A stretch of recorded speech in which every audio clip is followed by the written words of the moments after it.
Good morning, everybody, and welcome. Let us go back to our history. And where are we? We saw Middle Age was coming to its last episode, which is the late Middle Age. Already, Arabic or Islamic science declined.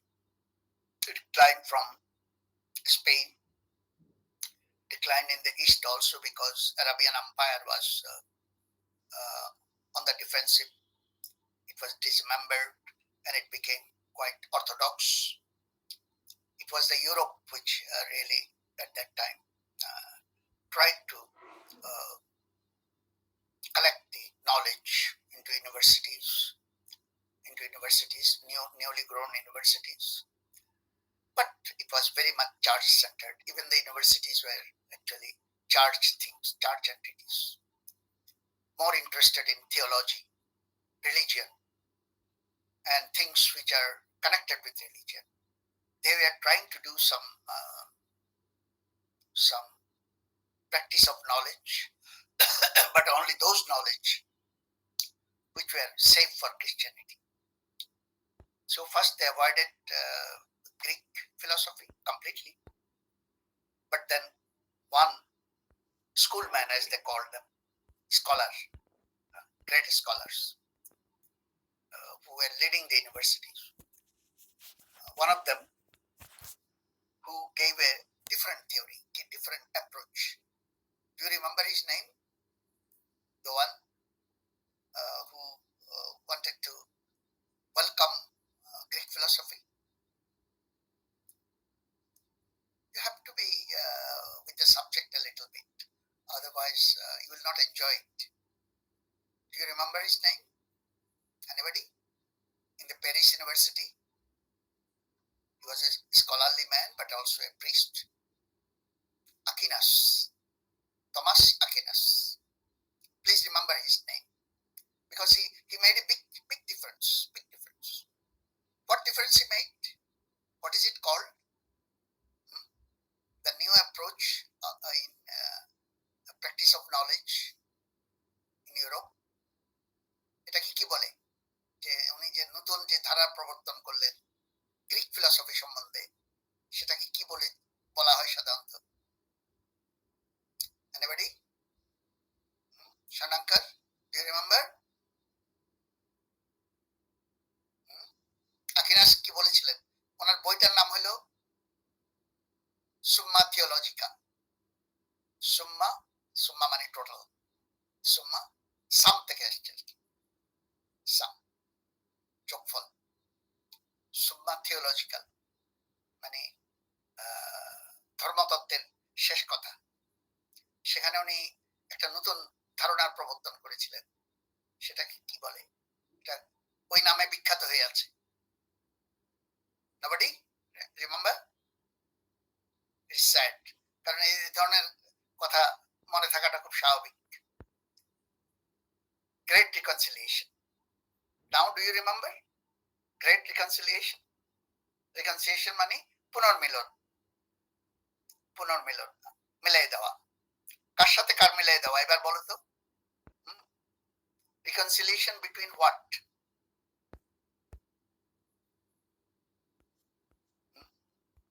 Please, Ruhaida, will you try? Reconciliation between what and what? কোন দুইটা জিনিসের মধ্যে reconciliation? Ruhaida, can you talk? Please unmute yourself. That means you are not there. Anybody else? রিলিজিয়নের সাথে Greek ফিলোসফির সাথে Christian religion. সোজা কথা, এটা সবাই জানে, কিন্তু বলবে না ঠিক করেছে, না বলার সিদ্ধান্ত নিয়েছে। এটা ভালো না, you are losing mark actually. In not responding, you are losing mark. Anyway, so রিলিজিয়নের সাথে গ্রিক ফিলসফি, এটা প্লিজ বলো না, কারণ এটাই মিডল এজের মূল কথা। যে জন্য মিডল এজ কুখ্যাত, বিখ্যাত, হ্যাঁ, দুটেই বিখ্যাত এই জন্য, কুখ্যাত এই জন্য। Great reconciliation. বিখ্যাত কেন? বিখ্যাত কারণ তোমার গ্রিক নলেজ গুলোকে তারা ইউরোপে এনেছে, তাদের চর্চার মধ্যে এনেছে। এটা না হলে তো মডার্ন সায়েন্স আসতো না। এতে আরবরা সাহায্য করেছে, কারণ আরবরা আগের থেকেই গ্রিক ফিলসফি চর্চা করেছে।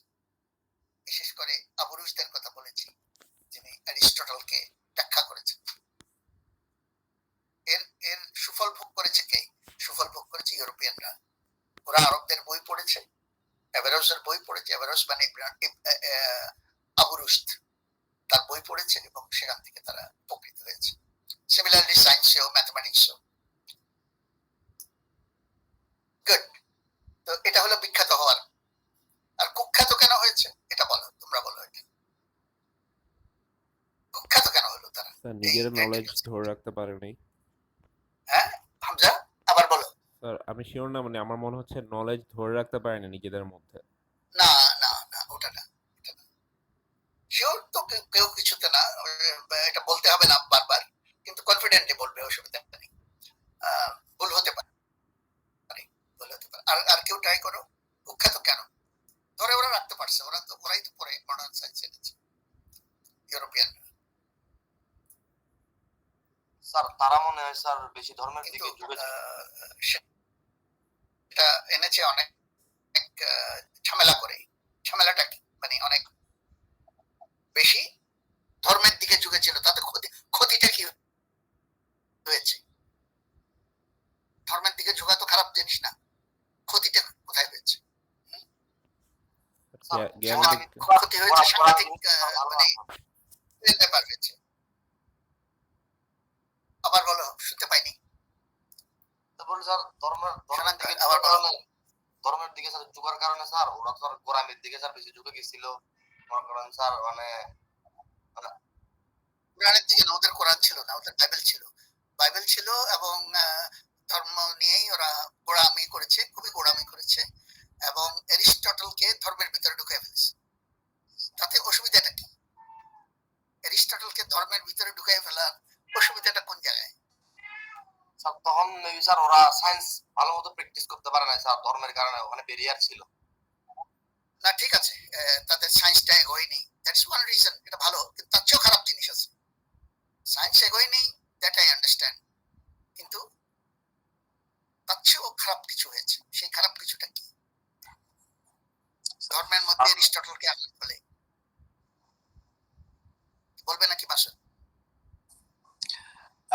মানে মানে মানে সায়েন্সটা আর মানে মানে একটা সেন্টারে কুক্ষিগত হয়ে গেল আর কি, একটা বিষয়ের মধ্যে আটকে না গেল। না, এর চেয়েও খারাপ কিছু, এর চেয়েও খারাপ কিছু। এগুলো স্যার, মনে না থাকার কোনো ধর্ম কারণ নাই। হ্যাঁ আল মাহমুদ, স্যার ধর্ম দিয়ে সায়েন্সকে রিজেক্ট করছে এমন। সায়েন্সকে রিজেক্ট করছে, এটা দুঃখের কথা, কিন্তু আমি বলছি তার চেয়েও খারাপ কিছু করছে, যেটা বিভীষিকা হয়েছিল, একটা মারাত্মক বিভীষিকা হয়ে গেছে, ভয়ের ব্যাপার হয়ে গেছে। সেটা কি? সায়েন্টিস্টদেরকে মেরে এত ফেলেছে। রকমের মেরে ফেলতো, এক্স্যাক্টলি মেরে ফেলতো, শাস্তি দিত। ধর্মদ্রোহী, ধর্মের বিরুদ্ধে গেছো। এরিস্টটলের থিওরিকে চ্যালেঞ্জ করা মানে হলো তুমি ধর্মের বিরুদ্ধে গেছো, কাজেই তোমাকে আগুনে পুড়ে মেরে ফেলতে হবে। অনেক সায়েন্টিস্টকে পুড়ে মেরে ফেলেছে তারা, চার্চ। কেন? সে ধর্মের বিরুদ্ধে গেছে। ধর্মের সাথে এরিস্টটলের কি?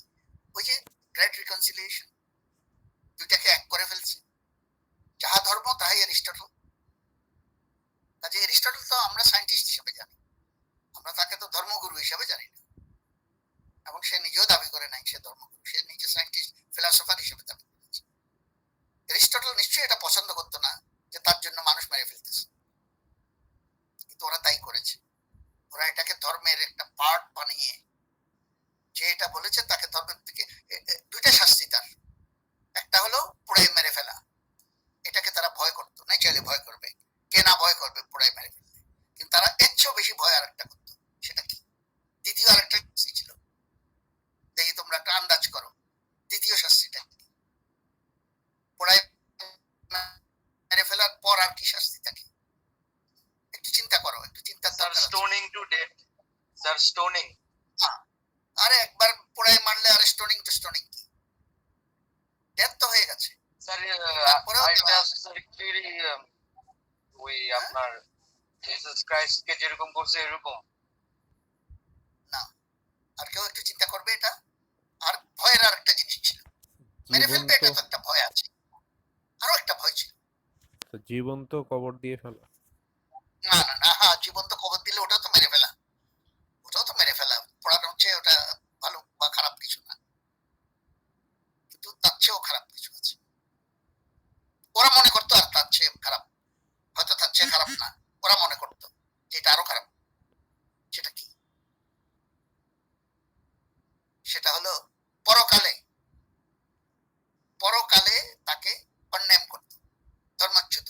তার মানে তুমি যদি পরকালে, ইহকালে তো তুমি পুড়ে মরে গেলে, আর পরকালকে মানুষকে কিন্তু তখন গুরুত্ব দিত। দোজখের আগুনে চিরকাল তুমি পুড়তে থাকবে, you will burn in hell for ever ever ever.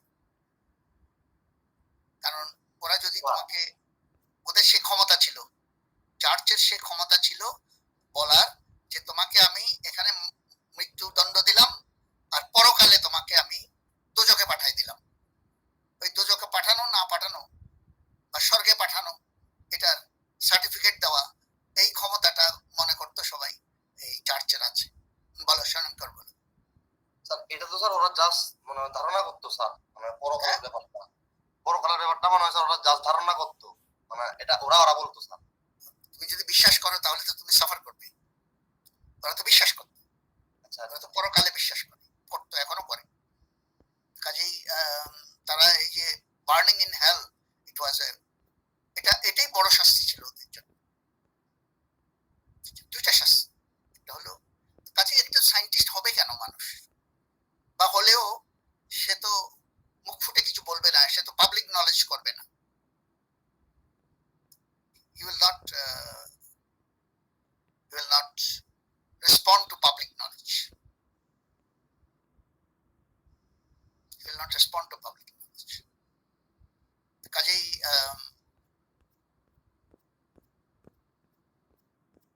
পুরা লেট মিডল এজ সায়েন্সের অগ্রগতি হয় নাই, সবাই খুব ভয়ে ছিল। যারা সায়েন্টিস্ট ছিলেন, অনেক সায়েন্টিস্ট ছিলেন সেখানে, অনেক প্রতিভাবান মানুষ ছিলেন, কিন্তু তাদের অধিকাংশ লুকাই লুকাই সায়েন্স করেছেন, পাবলিশ করেন নাই, লেখেন নাই কোথাও, কারোর সাথে শেয়ার করেন নাই। কাজে এগুলো অগ্রগতি হয় নাই, অগ্রগতি হয়নি। এটাই হলো ক্ষতি। কাজে গ্রেট রিকনসিলিয়েশনের ভালো কি, ক্ষতি কি, এই জিনিসটা আমরা দেখলাম। আমি একটু অবাক হবো তোমরা যদি এটা ভুলে যাও। একটা শিশুকেও যদি আমি এই ধরনের একটা গল্প বলি, সে এটা ভুলবে না। এরকম মারাত্মক একটা গল্প তোমরা এত এত সহজে ভুলে যাও কি করে, আমি এটা বুঝি না। তার মানে মনোযোগের একটু অভাব আছে, মনোযোগের একটু অভাব আছে। এই মনোযোগটা না দিলে ইউ উইল নট, সময়টা কিভাবে কাটলো, কি জানলে, কি নিয়ে গেলে এই কোর্স থেকে সারা জীবনের জন্য, দ্যাটস দ্য ইম্পর্টেন্ট থিং। তুমি যদি এর মধ্যে না ঢুকো, মনে না করো, নিজে একটু, এই কথা শোনার পর তো তোমার ঘুম হারাম হয়ে যাওয়ার কথা। আজকে যদি সায়েন্টিস্টদের এভাবে মেরে ফেলতো কি হইতো, তাহলে সায়েন্স এগোতো? এগোতো না। বিজ্ঞানের ইতিহাসে এইসব ঘটনা ঘটেছে, সত্যি সত্যি ঘটেছে। এটা টাইমটা কি বলো তো দেখি, একটু টাইমের ব্যাপারটা একটু বলো। যে সময়ের কথা বলছি, যখন এরকম ডাবল শাস্তি দিত গ্রেট রিকনসিলিয়েশনের কারণে, কারা দিত? ওই ইউনিভার্সিটি, ওই চার্চ, ওরাই দিত, চার্চের মধ্যে দিত। এটা কোন সময়, কোন সময়ের কথা বলছি 4 BC এর পরে। Middle age. আবার বলো। 4 BC এর পরে। 4 BC। বিফোর ক্রাইস্টের পরে, এটা ক্রাইস্টের ক্রাইস্টের পরে তো অবশ্যই ক্রাইস্টের পরে। অলরেডি আমরা 1000 এডি, 1200 এডি এসবের কথা বলে ফেলেছি। আকিনাস এসেছিলেন অ্যারাউন্ড 1250 বা 1200 এর দিকে। আকিনাস, যে এই গ্রেট রিকনসিলিয়েশনের জন্ম দিয়েছে, উনি এসেছিলেন তোমার 1200 এর দিকে।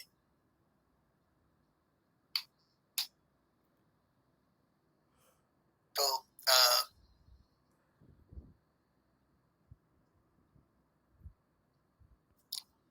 এই ঘটনাগুলো কখন ঘটেছে? এটা তো আকিনাসের সময় ঘটেনি, ওই সময় ঘটেছে, কিন্তু ওই সময় অতটা না, কিন্তু পরে, তার মানে 1200 এর পরে, 1200 টু সে 1300 1400 এমনকি 1500 পর্যন্ত। তবে বেশি হয়েছে 1200 1300 এই সময়টা। অনেক মানুষ, অনেক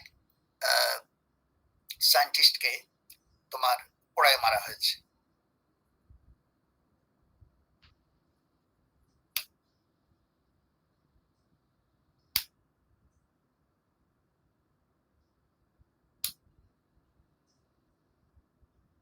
Good. কাজে এটা মিডল এজের কথা উঠলেই, বিশেষ করে লেট মিডল এজের কথা উঠলেই এই জিনিসটা তোমাদের মনে রাখতে হবে। এটাকে বলতে ইনকুইজিশন, এই শব্দটাও মনে রাখতে হবে। এগুলো একটু পড়াশোনাও করতে হবে। পড়াশোনা করলেই শব্দগুলো আসবে, তার বানান আসবে, তার সম্বন্ধে আরো কথা আসবে। সব কথা তো এখানে নোটও করা যায় না, বলাও যায় না, সময়ের স্বল্পতা। বইতে তো একটু বিস্তারিত লেখি। ইনকুইজিশন, ইনকুইজিশন মানে কি? ওই বিচারটা, যে বিচারে তোমার মৃত্যুদণ্ড দেওয়া হতো, সাধারণত মৃত্যুদণ্ডটা ছিল বার্নিং এট স্টেক। স্টেক হলো একটা লাঠি, মানে একটা মানে খাম্বার মতো স্তম্ভ, এটা একটা খুঁটি গেড়ে দিত, সে খুঁটির সাথে বাঁধা হতো, তারপর নিচে আগুন লাগাই দেওয়া হতো। এগুলো তোমার সিনেমায় দেখেছো, হয়তো দেখেছো। মিডল এজের উপর অনেক সিনেমা আছে, হিস্ট্রিক্যাল সিনেমা। তো এটা অত্যন্ত বেদনাদায়ক একটা শাস্তি, মৃত্যুদণ্ড। তারপরে হলো বার্নিং ইন দ্য হেল, যে তাকে পরকালে তাকে, এটাকে বলে এক্সকমিউনিকেশন। এই শব্দগুলো কিন্তু একটু টেকনিক্যাল শব্দ, টেকনিক্যাল মানে সায়েন্টিফিক টেকনিক্যাল না, ইংলিশ টেকনিক্যাল। একটা হলো ইনকুইজিশন, ইনকুইজিশন মানে ধর্মের আদালত, যে ধর্মদ্রোহিতার জন্য যে বিচারটা করা হতো তাকে বলতো ইনকুইজিশন। আর তোমার যখন পরকালে যখন তাকে বের করে দিত ধর্ম থেকে মৃত্যুর পর, সেটাকে বলে এক্সকমিউনিকেশন। মানে তোমাকে এক্সপেল করে দেওয়া হলো ধর্মের থেকে, তোমাকে মানে হেভেন থেকে তোমাকে এক্সপেল করে দেওয়া হলো, হেলে পাঠিয়ে দেওয়া হলো, হেলে পাঠিয়ে দেওয়া। সে সময় কিন্তু চার্চের লোকদের সাংঘাতিক প্রতিপত্তি ছিল। they could do anything with your life. They were the powerful one. যদিও তারা জ্ঞান বিজ্ঞানের কাজও তারাই করতো, কিন্তু at the same time they wield lot of power. কিন্তু এর মধ্যে এই পরিবেশটা তোমরা বুঝে ফেললে, এই পরিবেশের মধ্যেই কিন্তু তোমার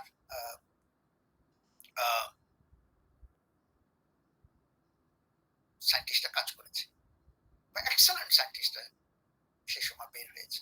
আমরা কারো কারো সম্বন্ধে ভালো জানি, তাদের উপর অনেক গবেষণা হয়েছে। আমরা কয়েকজনের কথা বলবো, কারণ এই পিরিয়ডটাকে উড়িয়ে দেওয়ার মতো না।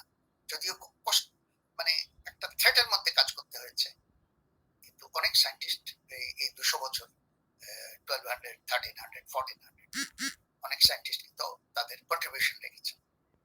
তাদের মধ্যে দু একজনের কথা আমরা বলবো, তোমাদেরকে মনে রাখতে হবে। আমরা ওদের বাইরেও অনেকে ছিল, কিন্তু এরা বেশি বিখ্যাত সেই সময়। একটা একটা প্রতিকূল অবস্থার মধ্য দিয়ে তারা চমৎকার কাজ করছে। যারা না হলে, যারা না আসলে হয়তো মডার্ন সায়েন্স আসতো না। তাদের একজনের নাম ছিল বুরিডান, জা বুরিডান। উনি একজন প্রফেসর প্যারিস ইউনিভার্সিটি, জা বুরিডান। এই বুরিডান অ্যারাউন্ড 1250 দিকে, আরেকটু পরে 1300 এর দিকে, 1300। উনি কেন বিখ্যাত? ম্যাথমেটিক্স দিয়ে উনি সায়েন্সকে এস্টাবলিশ করতে চেয়েছিলেন, এবং ম্যাথমেটিক্যাল মডেলিং করে উনি ম্যাথমেটিক্সের অনেক অগ্রগতি হয়েছিল। ম্যাথমেটিক্যাল মডেলিং করে উনি দেখিয়েছিলেন যে পৃথিবী সূর্যের চারিদিকে ঘুরে। সেটাই লজিক্যাল, ম্যাথমেটিক্যালি লজিক্যাল, তার অঙ্কটা সহজ হয় তাতে। যদি পৃথিবী সূর্যের চারিদিকে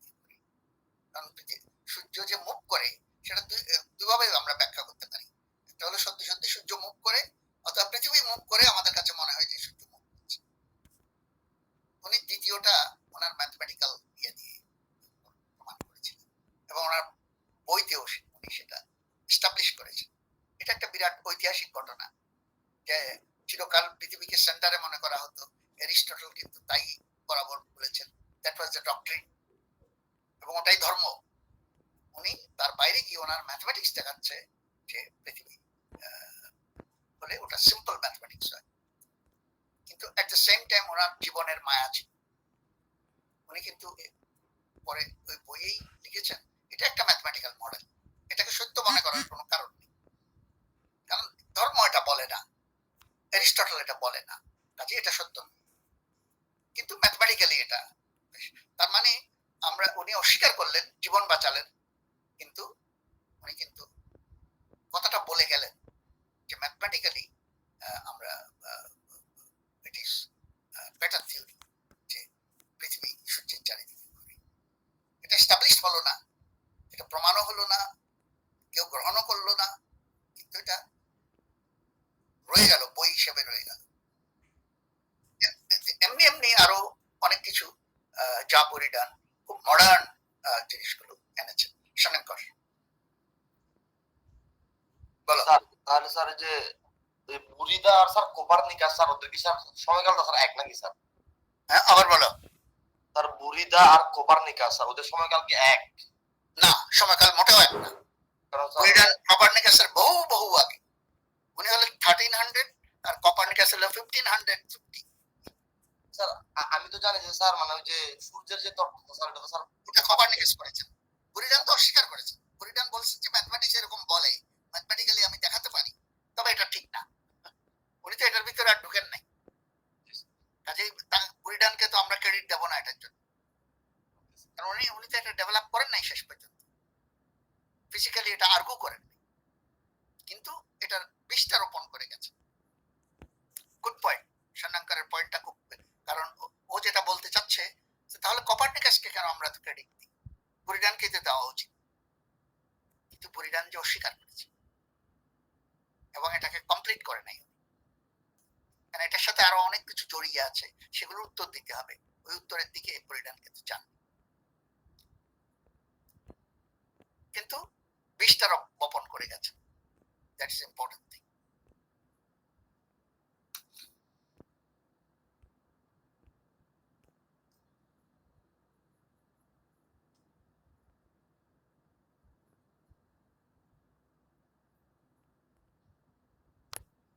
ওকে, আরেকজনের নাম বলি, ওনার নাম চারণটা হলো ওরেম, লেখে হলো ওরিসেম। তারা ফ্রেঞ্চম্যান সবাই, উনিও প্যারিস ইউনিভার্সিটির প্রফেসর ছিলেন। ওরিসেম প্যারিস ইউনিভার্সিটি সে সময়, এটা তো আর্লিয়েস্ট ইউনিভার্সিটি প্যারিস, কাজে 1300 এর দিকে ওটার দবদবা ছিল। উনি ম্যাথমেটিশিয়ান ছিলেন বেসিক্যালি, উনি মোশনের উপর কাজ করেছেন। মোশন এগুলো কিন্তু মূল্যবান কাজ।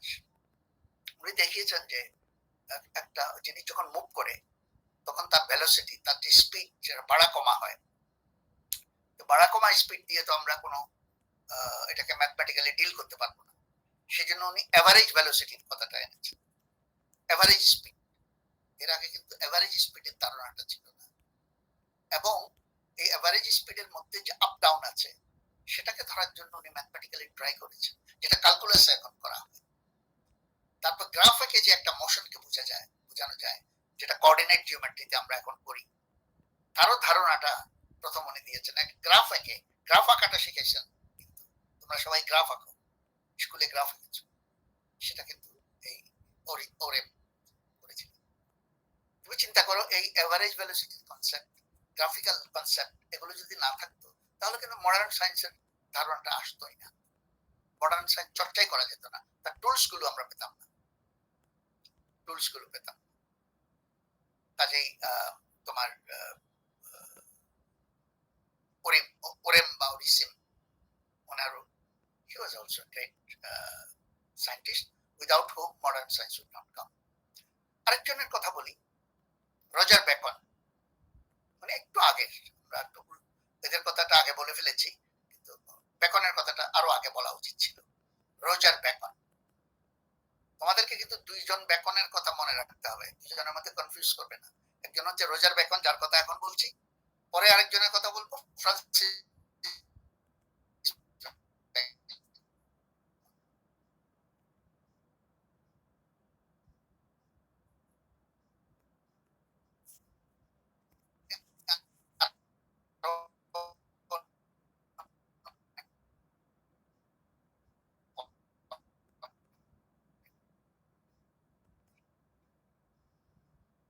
আরো বিখ্যাত। এখন রোজার বেকন আগের মানুষ 1250 দিকে। তোমার রোজার বেকন, তার বৈশিষ্ট্য হলো উনি সায়েন্সকে এক্সপেরিমেন্টালি নিয়েছে, যেটা কখনো করা হয়নি, গ্রিকরা করেনি, আরবরা কিছুটা করেছে, কিন্তু এই সময়ে এসে ইউরোপে সায়েন্স এক্সপেরিমেন্ট করা, একটা সায়েন্সকে এক্সপেরিমেন্টে হাতে কলমে দেখার যে দরকার, এই জিনিসটা উনি, এই ব্যাপারে ওনাকে উনি হলেন আবুল হুসাম। আবুল হুসামের বই কেতাবুল মানাজির উনি পড়েছেন, ল্যাটিন ট্রান্সলেশন, এবং ওটাকেই উনি ফলো করেছেন। আবুল হুসাম তোমরা জানো যে এক্সপেরিমেন্টাল অপটিশিয়ান ছিল, অপটিক্সের মানুষ ছিল। আমরা কিভাবে দেখি, আমাদের চোখ কিভাবে কাজ করে, আলো কিভাবে যায়, এগুলো উনি শুরু করেছিলেন। রোজার বেকন এটাকে এক্সপেরিমেন্টাল রূপ দিয়েছিল, যেটা খুবই মডার্ন, যদিও তখনও মডার্ন সায়েন্স আসে নাই, মানে অকাল মডার্ন বলতে পারো। রোজার বেকন ইংল্যান্ডে করেছিলেন। আরেকজনের কথা বলে, উনিও ইংল্যান্ডের, উনি এটা কাজে লাগে, আজও লাগে, এবং এটা তোমাদের শোনা থাকবে। এটা খুব ইন্টারেস্টিং একটা জিনিস, একটা প্রিন্সিপাল উনি ঠিক করেছেন। সেই প্রিন্সিপালটা কি, ওনার ভাষায় বলি, উনি কিভাবে বলেছেন এটাকে। উনি বলছেন যেটা এক কথায় বলা যায়, তার জন্য দুই কথা খরচ করবে না। বেশ, দুই কথা উনি বলেছেন, যেটা you can explain in one sentence, don't use two sentences for that. What is its significance? একটু চেষ্টা করো, চেষ্টা না করলে হবে না।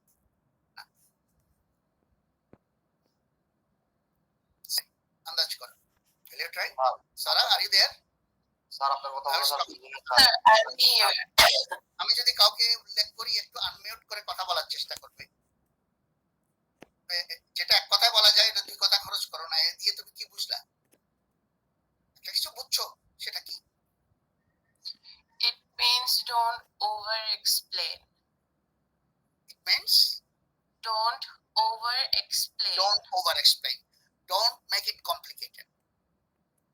Over explain এর চেয়েও don't make it complicated. রিজনিংটাকে কমপ্লিকেটেড করো না, সিম্পল রাখো। যেই জিনিসটা সিম্পলি বলা যাবে, that is the correct one, that is the correct theory. তুমি একটা জিনিসকে অনেক অনেক ইনাইয়া বিনাইয়া তুমি ব্যাখ্যা করতে পারো, আর অথবা এটাকে খুব সহজভাবে ব্যাখ্যা করতে পারো। কোনটা ঠিক? উনি বলেন যে সিম্পলটা ঠিক। কেন? এই কেনর কোনো উত্তর নাই, বিকজ ইট ইজ বিউটিফুল। সিম্পলটা বিউটিফুল, এটা ব্রিফ, এটা মোর লজিক্যাল হয়, এটা খুব ডিটেইল, কারণ এর মধ্যে আমরা খুঁজতে যাবো না। ইটস এ ফিলসফিক্যাল প্রিন্সিপাল উনি দিয়েছেন, যে simple is better than complicated. দুইটা থিওরি যদি থাকে, একটা কমপ্লিকেটেড থিওরি, একটা সিম্পল থিওরি, আমরা কোনটাকে মেনে নেব? অ্যাকর্ডিং টু ওকাম আমরা মানবো সিম্পলটাকে। এটাই উনি বলার চেষ্টা করেছেন। এই ভদ্রলোকের নাম ওকাম বলি আমরা, আসলে ওকাম একটা জায়গার নাম। ওনার আসল নাম হলো উইলিয়াম অফ ওকাম। ওকামের উইলিয়াম,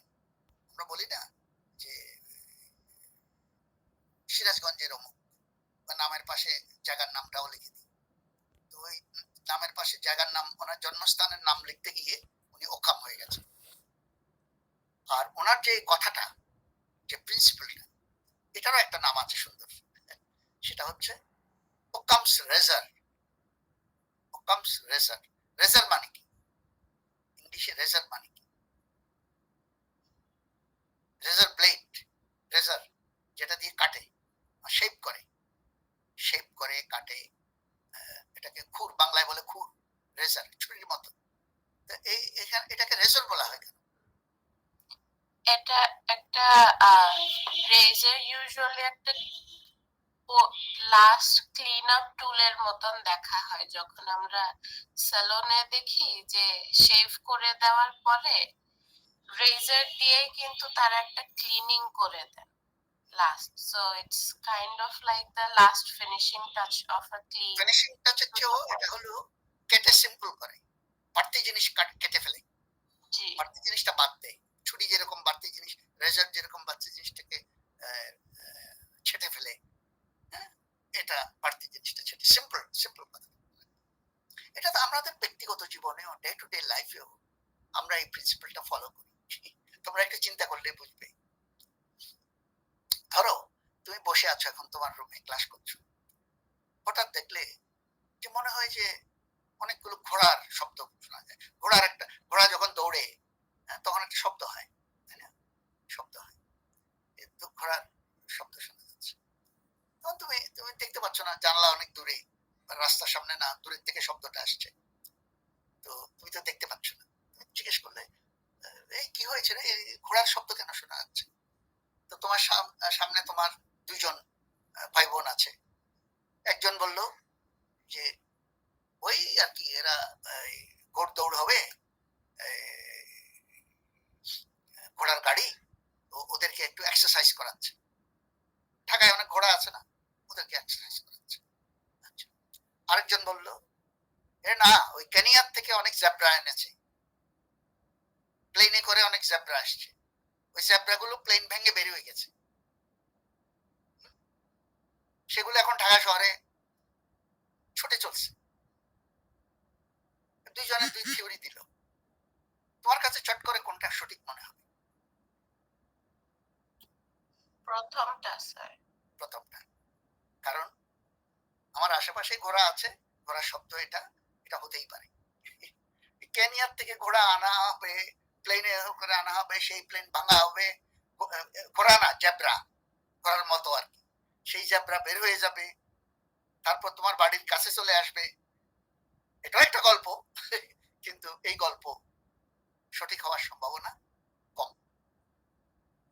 তুমি কালকে একটা স্যান্ডউইচ এনেছিলে, ভাবছো পরে খাবে, ফ্রিজে রেখে দিয়েছো, সকালে উঠে দেখলে স্যান্ডউইচটা নাই। তো নানান জনের নানান ইয়ে দিচ্ছে, ওদের মধ্যে থেকেই কেউ খেয়েছে হয়তো, কিন্তু তারা গল্প বানাচ্ছে। তো একজন বলে যে ওই যে তোমার ছোট ভাই, তার তো এই অভ্যাস আছে, সে ফ্রিজ খুলে খেয়ে ফেলছে, রাত্রে খিদে লাগছে খেয়ে ফেলছে। আরেকজন বলে যে না, ওই একটা ইন্দুর ঢুকছিল, তারপরে আবার যখন ফ্রিজ খুলছে সে বের হয়ে গেছে, সঙ্গে কিন্তু স্যান্ডউইচটাও নিয়ে গেছে। তুমি চট করে কোনটা সঠিক মনে করবে? কোনটা? ইন্দুর থিওরি না ছোট ভাই থিওরি? কোনটা? প্রথমটা। ছোট ভাই থিওরি, সেটা হওয়াটা খুব স্বাভাবিক। তো এই যে সিম্পল, এটা কিন্তু বড় বড় সায়েন্স আমরা দেখবো, শিখে দেখবো যে সায়েন্সের গতি প্রকৃতি কিন্তু এই ওকামস রেজার অনেকটা নিয়ন্ত্রণ করেছে। অনেক থিওরি এসছে সিম্পলিসিটির কারণে।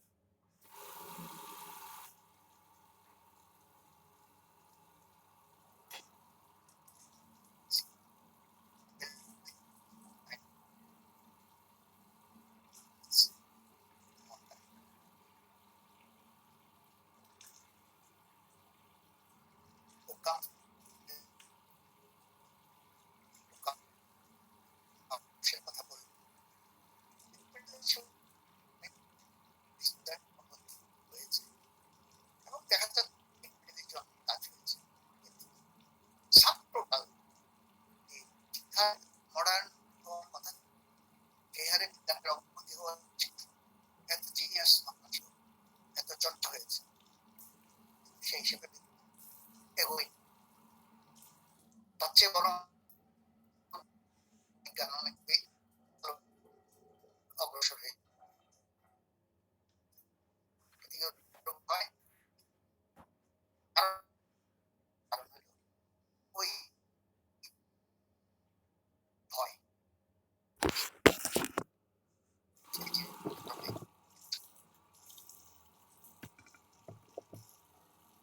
তো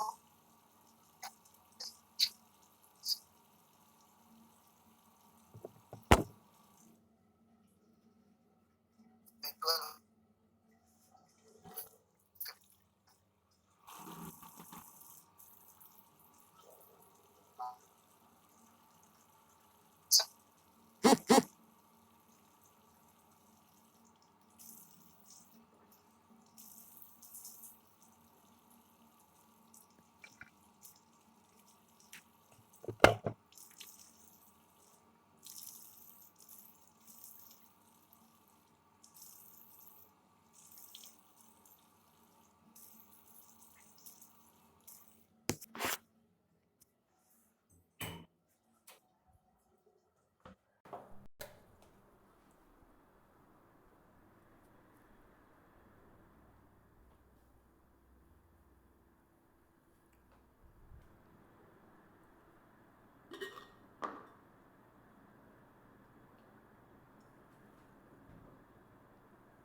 বেবিলনে বা ইজিপ্টে চলে যাও, সেখানে আমরা দেখি কি নৌকা আমাদের দেশের নৌকার মতো, এখনকার নৌকার মতো নৌকা তৈরি করেছে, জাহাজ তৈরি করেছে।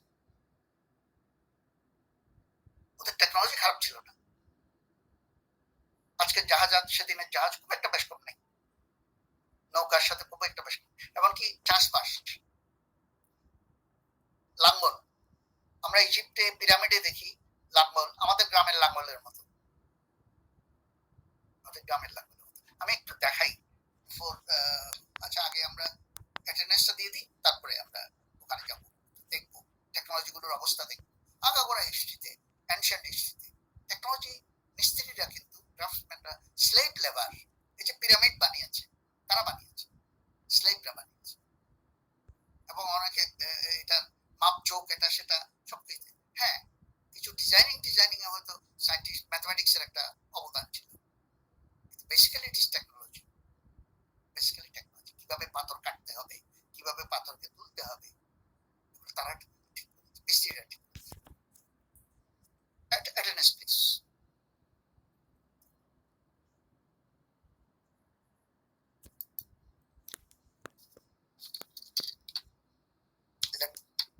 Let me record it. Give me a time.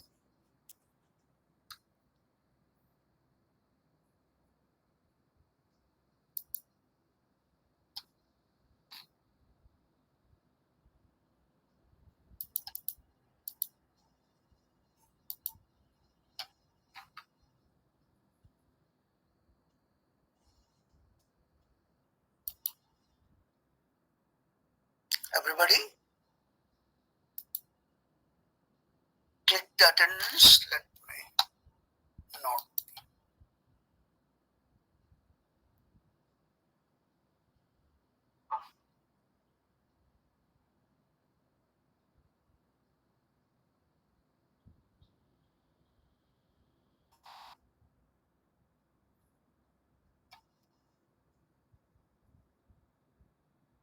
এখানে ইয়ে দেখছি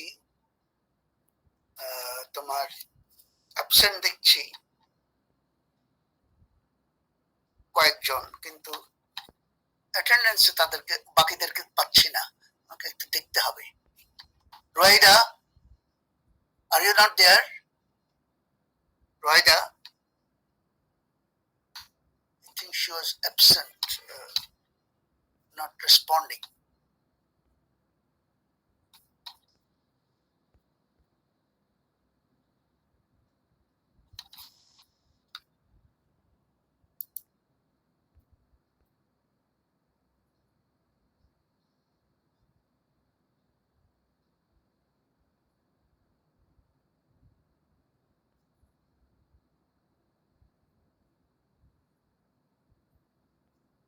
Okay.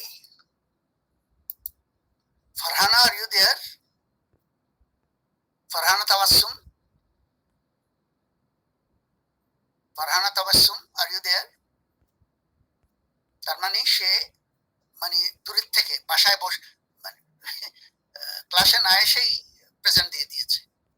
She is not here but she is present. এরকম আরো কেউ আছে কিনা?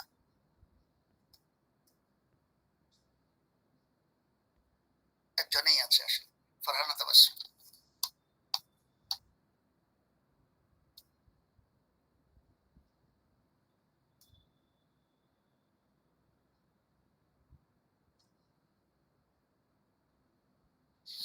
Okay.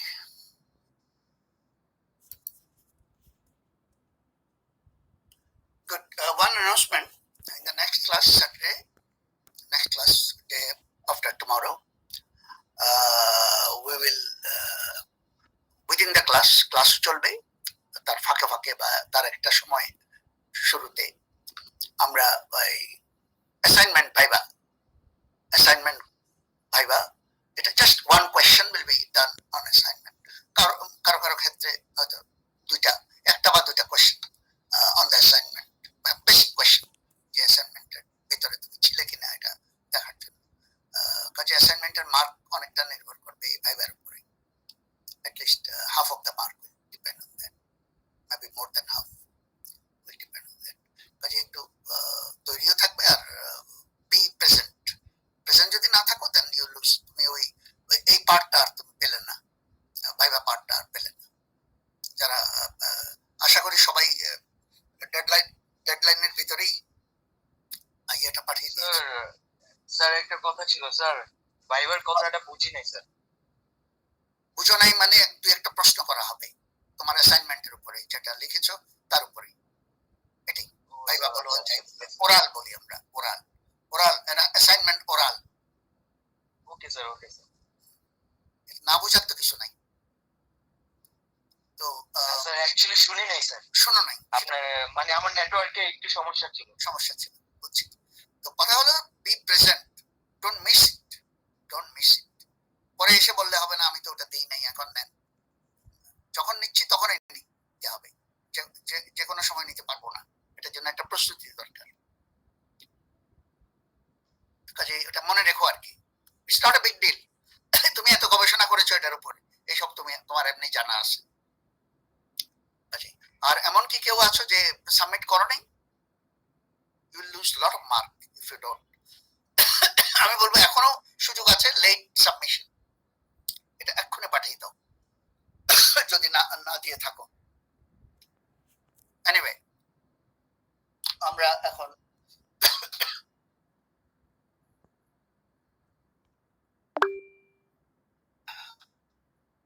বলো। স্যার আরবরা যখন সায়েন্টিস্টদেরকে ভাবে মেরে ফেলতো, মানে আরবরা কি ঠিক এই কারণে পিছিয়ে পড়েছিল সিভিলাইজেশন থেকে? কারা পিছিয়ে পড়ছে? আরবরা। আরবদের কথা তো আগেই শেষ করে দিয়েছি।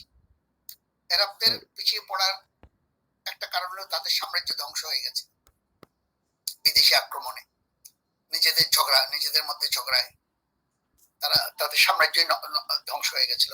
বাগদাদ পুড়ে ফেলেছিল, এই যে দারুল হিকমাহ পুড়ে ফেলেছে, এটা একটা কারণ।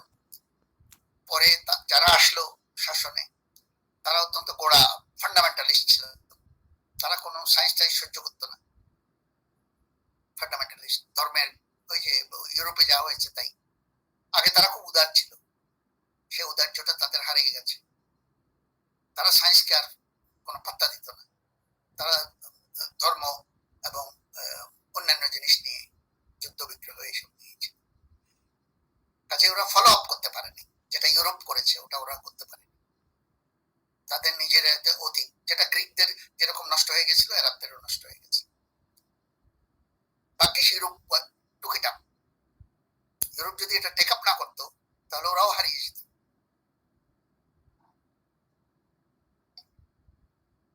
আমরা আরবদের অনেক কিছু জানি ইউরোপিয়ানদের বই থেকে, অরিজিনাল অনেক ক্ষেত্রে হারিয়ে গেছে। Good good question. তো কিন্তু আমরা এগিয়ে গেছি অনেকখানি।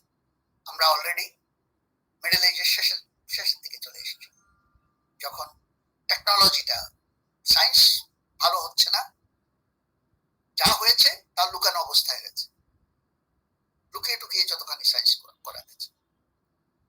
কিন্তু টেকনোলজি ভালো হয়েছে। টেকনোলজি ভালো হওয়ার কারণ ইউরোপে কতগুলো বৈশিষ্ট্য। ইউরোপ হার্শ জায়গা, শীতের দেশ, জীবনযাত্রা কঠিন কঠিন জীবনযাত্রা। কাজেই সেখানে মিস্ত্রিরা যদি টেকনোলজি, যেমন ঘর গরম করতে হয় নাহলে বাঁচতে পারে না, তো ঘর গরম করার টেকনোলজি তো বের করতে হয়েছে। আমাদের তো লাগে না, এটা ওদের লেগেছে।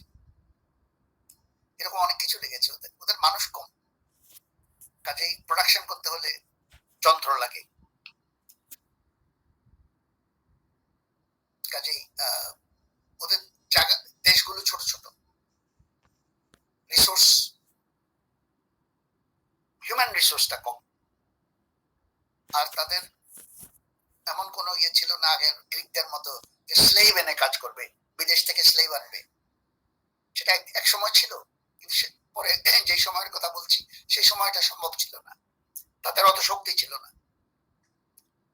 তো কাজেই বা স্লেভারির যুগও তখন খুব জুৎসই ছিল না, তাদের আম্পায়ার ছিল না। পরে হয়েছে অবশ্য আম্পায়ার, তখন ছিল না। তো টেকনোলজি দরকার হয়েছে। টেকনোলজি তারাই বের করেছে, ইউরোপিয়ানরা টেকনোলজি গুলো অনেক সময়, যেমন লাঙ্গল, আমাদের লাঙ্গল অনেক প্রাচীন ধাঁচের লাঙ্গল, ওরা অনেক বেটার লাঙ্গল ডেভেলপ করলো। অটোমেশন, অটোমেটিক্যালি করা, মানুষ না অটোমেটিক কিছু বানিয়ে। এবং এটার ফোর্সটা কোথা থেকে আসবে? এক সময় স্লেভ ছিল, মানুষের মাসেল দিয়ে করেছে। পিরামিড যারা বানিয়েছে তারা স্লেভদের লেবার দিয়ে পিরামিড বানিয়েছে। মানুষের অভাব ছিল না, তাদের স্লেভের অভাব ছিল না, দাসের অভাব ছিল না। কিন্তু ইউরোপে তো তা ছিল না। তারা যেমন ধরো জাহাজ কারা চালাইছে, স্রোতের বিপরীতে যাওয়া, বাতাসের বিপরীতে যাওয়া, ওরকম পাল ছিল না শুরুতে, ইজিপ্টে ছিল না বা গ্রিকদের ছিল না।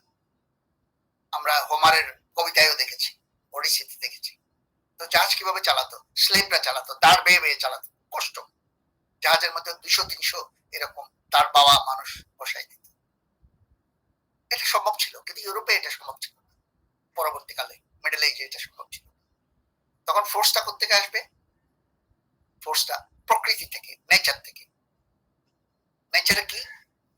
Water force, air force, wind force, বাতাসের শক্তি, পানির শক্তি, ওয়াটার ফোর্স, উইন্ড ফোর্স, এগুলোকে কাজ, এগুলোকে বলতো প্রাইম মুভার। প্রাইম মুভার মানে শক্তির উৎস। ইউরোপের সেই আমলের ছবি দেখলে দেখবে উইন্ড মিল আছে, ঘুরতেছে উইন্ড মিল, বায়ুকল বলি আমরা, বায়ুকল। এটা কেন ঘুরে? উইন্ড মিল দিয়ে কি করে বলতো? এখনো আছে, ইলেকট্রিসিটি এখনো সাপ্লাই। গ্রামে জায়গায় আছে, সব করে রাখছে। উইন্ড মিল কি করে? কাজ কি? উইন্ড মিলে ইলেকট্রিসিটি জেনারেট করে। কম পেশে পানি তোলে, যা যা কাজ করতে হয় আর কি, এনার্জি যেখানে যেখানে লাগে, কম পিষতে হয়। খেতে হয় তো, রুটি খেতে হয়, কম পিষতে হয়। আমাদের তো মানুষের পিষত, ওদের কিন্তু ওরকম এত মানুষ ছিল না, ওরা এই উইন্ড মিল দিয়ে করতো। পানির স্রোত, খরস্রোতা নদী ছিল অনেক, সেখানে একটা চাকা বসায় দিলে পানির স্রোতে চাকাটা ঘুরতো, সেটা দিয়ে পানি সেচ করতো, কম পিসত। এগুলো হলো প্রাইম মোভার, এই কাজগুলো তারা করেছে। তবে চট করে তোমাদের দু একটা ছবি দেখায় ফেলি, তাহলে চট করে তোমরা একটা ধারণা পেয়ে যাবে।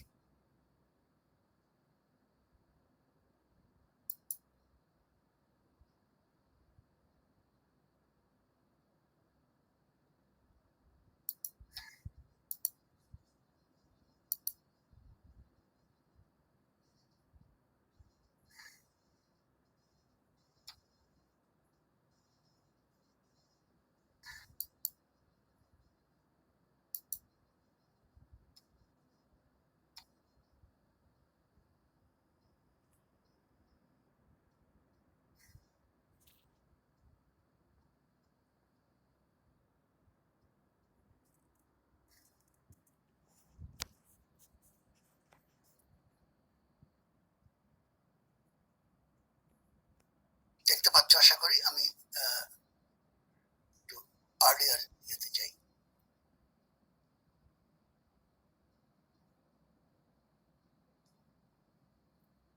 আমরা যদি একদম প্রাচীনকাল থেকে শুরু করি, যে ইজিপশিয়ানস, ব্যাবিলনিয়ান ইজিপশিয়ান সিভিলাইজেশন থেকে, তখনও কিন্তু মিস্ত্রিরা সবকিছু করতো। যেমন ধরো, আমি এখন ইউরোপের কথা বলছি না, আরো প্রাচীনকাল থেকে বলছি, চট করে বলছি, যদি আমাদের আলোচ্য বিষয় হলো ইউরোপ, মিডল এজে। আমরা মিডল এজের আগে চলে যাই, অ্যানশিয়েন্ট এজে চলে যাই। এটা পিরামিডে পাওয়া গেছে, এই ছবিটা রিয়েল ছবি, কিন্তু এটা পিরামিডে পাওয়া গেছে। কি করছে একটু জবাব দাও, কি হচ্ছে এখানে? ফার্মিং। হাল চাষ, পরিষ্কার হাল চাষ। আর এই কোনায় একটা ছোট ছবি আছে, সেখানে কি করছে? গমটা কাটতেছে। ধান না, এটা গম। এখানে গমের হাল চাষ হচ্ছে, এখানে গমটা কাটতেছে। একেবারে আমাদের দেশের থেকে খুব আলাদা কিছু, মানে এটা 5000 বছর আগের ছবি, কিন্তু অ্যাটলিস্ট 4000, 5000 না, ঠিক 4000 বছর আগের ছবি। আর কিছুদিন আগেও আমাদের গ্রামে গ্রামে এই দৃশ্য আমরা দেখেছি। কাজেই তারা, তাদের যে টেকনোলজি, সেটাকে আমরা খারাপ বলতে পারি না। 4000 বছরে আমরা যে খুব বেশি এদিকে এগিয়েছি, অন্তত আমরা বাংলাদেশে সেটা বলতে পারি না আমরা, বরং পিছিয়ে গেছি কিছুটা। ওদের মহিলারা হাল চাষ করতো, দেখো দুজনে মহিলা, কিন্তু এটা রিয়েল ছবি, পিরামিডে পাওয়া গেছে সে সময়। এটা হরপ্পা, যেটা এখন পাকিস্তানে, ইন্ডাস সিভিলাইজেশনের 4000 বছর আগের একটা সিভিলাইজেশন। ওদের যে নালা, যে সুয়ারেজ, প্রত্যেকটা টয়লেটের সঙ্গে লাগানো, ইট দিয়ে তৈরি। সে সময় সায়েন্স এগুলো অনেক প্রাচীন ছিল, কিন্তু টেকনোলজি খুব একটা খারাপ ছিল না। এখনো মডার্ন এজেও অনেক দেশ আছে যেখানে এত ভালো সুয়ারেজ সিস্টেম নাই। আমাদেরও গ্রামে গঞ্জে এত ভালো সুয়ারেজ সিস্টেম নাই, তখন ছিল। কাজেই এই হলো সেই নৌকা, ইজিপশিয়ান নৌকা। কোনো ডিফারেন্স আছে? কোনো ডিফারেন্স নেই, আমাদের সাথে কোনো ডিফারেন্স নেই। সেই দাঁড়, সেই এই একটা দণ্ড, এই যে মাছটা আছে, তাতে বোঝা যায় এখানে পালও তুলতো মাঝে মাঝে, হাল, সবকিছু আছে। So they had rather right from the beginning a good technology. কিন্তু এটা অনেক ডেভেলপ করে গেছে এর সময় ইউরোপে গিয়ে। ইউরোপে অটোমেশনের কথা বলছিলাম, যে অটোমেটিক করা, সেই অটোমেটিকের একটা উদাহরণ দেখাই তোমাদেরকে। সে সময় বই থেকে নেওয়া একটা ছবি। জিনিসটা কি? জিনিসটা হলো কামারের বাড়ি, ব্ল্যাকস্মিথ, যারা ছুরি কাঁচি এগুলো তৈরি করে, লোহা। কি করতে হয়? ছুরি কাঁচি তৈরি করার জন্য লোহা পেটাতে হয়। এখনো তুমি কামারের বাড়িতে গেলে দেখবে লোহাকে গরম করছে, পেটাচ্ছে, হাতেই পেটায়, আমাদের কামাররা হাতেই পেটায়। ইউরোপে সেই সময় 1400, 1300, 1200-এ তোমার এই এত মানুষ ছিল না, কামারের অনেক কাজ ছিল। সে এদিকে চাষবাস করতো, তারপর অন্যান্য কাজ করতো, আবার এটাও করতো। এই জন্য এটাকে অটোমেটিক করতে হয়েছে। কিভাবে? ওয়াটার পাওয়ার লাগাই দিছে। দেখো, নদীর থেকে পানি নিয়ে, তার স্রোতের পানি, সেই পানিটা সজোরে একটা হুইলকে ঘোরাচ্ছে, এটাকে ওয়াটার হুইল, ওয়াটার হুইলকে ঘোরাচ্ছে। ওয়াটার হুইল যখন ঘোরে তখন একটা গিয়ারও ঘোরে, দাঁতওয়ালা চাকা, গিয়ার। এই গিয়ার কি করে? হাতুড়িটাকে একবার তোলে, একবার নামায়। দাঁতের সঙ্গে যখন লাগে, এটা ঘুরছে, মনে রাখো এটা ঘুরছে, কাজে দাঁত তাকে, এটাকে যদি নিচের দিকে চাপ দেয়, হাতুড়িটা উপরের দিকে ওঠে। তারপর ঘুরতে ঘুরতে যখন দাঁত ছেড়ে দেয় এটাকে, হাতুড়িটা দম করে পড়ে যায়। আবার আরেকটা দাঁত যখন আসে তখন আবার উঠে, আবার নামে, আবার উঠে, আবার নামে। পানি যতক্ষণ প্রবাহিত হচ্ছে ততক্ষণ এটা পেটাচ্ছে। কে পেটাচ্ছে? Automatic, automatic. এটা মিডল এজের একটা সিন, এটা আধুনিক কিছু না, এটা মিডল এজের। তার মানে ইউরোপে তখন থেকেই ওরা কল কবজার দিকে তাদের লোক। তো আমরা ইয়ের থেকে বের হয়ে যাই।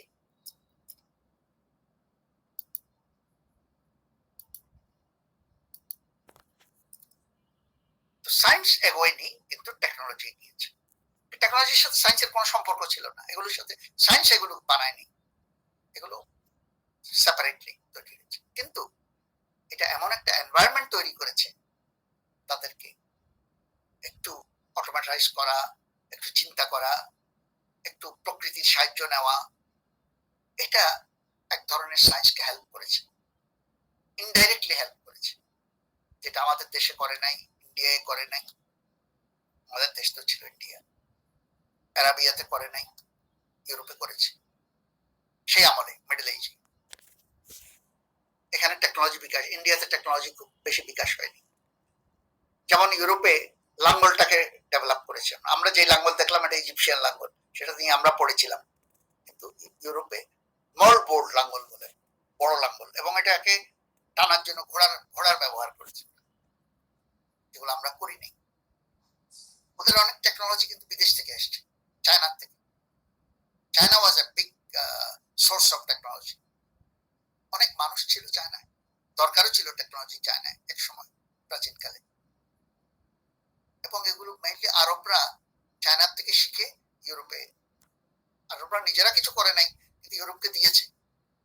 দু একটা টেকনোলজির নাম বলি যেগুলো ইউরোপ চায়নার থেকে পেয়েছে, মনে রেখো।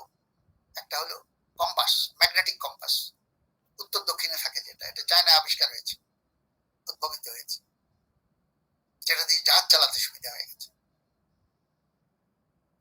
বাতাসের বিপরীতে যেতে পারে এরকম পাল, জাহাজের পাল, to go against the wind, এগুলোকে বলে ল্যাটিন, ল্যাটিন সেল, ল্যাটিন পাল। এটা চায়নার থেকে এসেছে। এরপর থেকে আর দাঁড় বাইতে হয়নি, পাল দিয়েই ওরা জাহাজ চালাইছে, দেশে দেশে গেছে, সারা দুনিয়ায় গেছে ইউরোপিয়ানরা চায়নার থেকে শিখে। এবং জাহাজ ঘোরাবার জন্য যে, এটাকে বলে স্টার্ন, স্টার্ন রাডার, স্টার্ন মানে পিছনে, পিছনে যে একটা হাল দেওয়া, ডানে বাঁয়ে একটু ঘুরে এই হাল, যেটা আজকাল আমরা করি, বিশাল জাহাজকে ঘুরে ফেলতে পারো, এটা চাইনিজরা শিখে।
চালাতে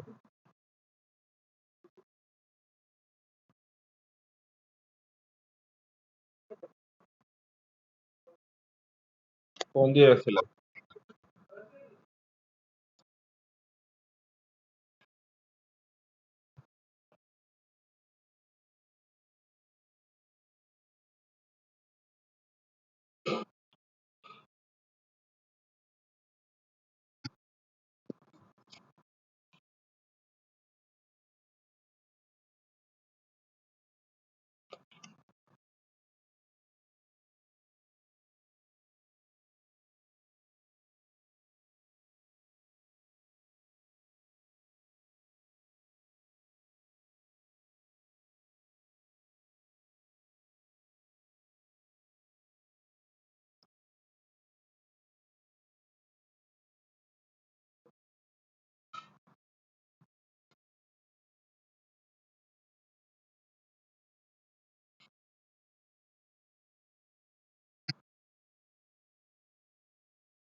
হ্যাঁ, হ্যাঁ, একটু আগে। না।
কি দাও?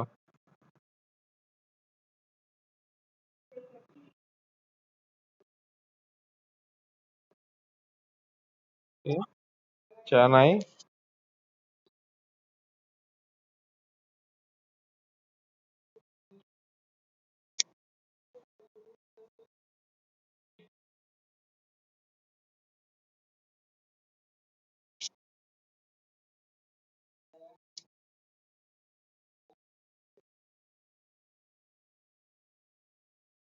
আমি দাও।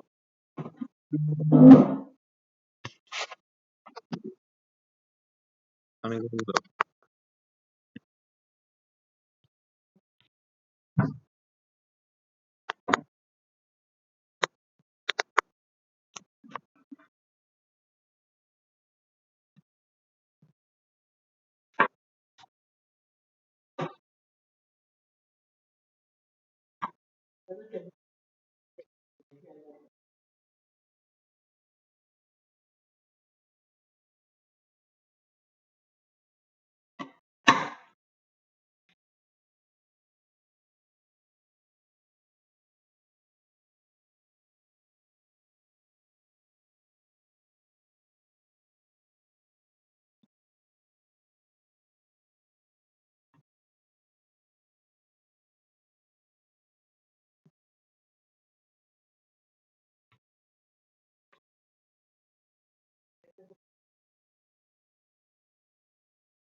আহো।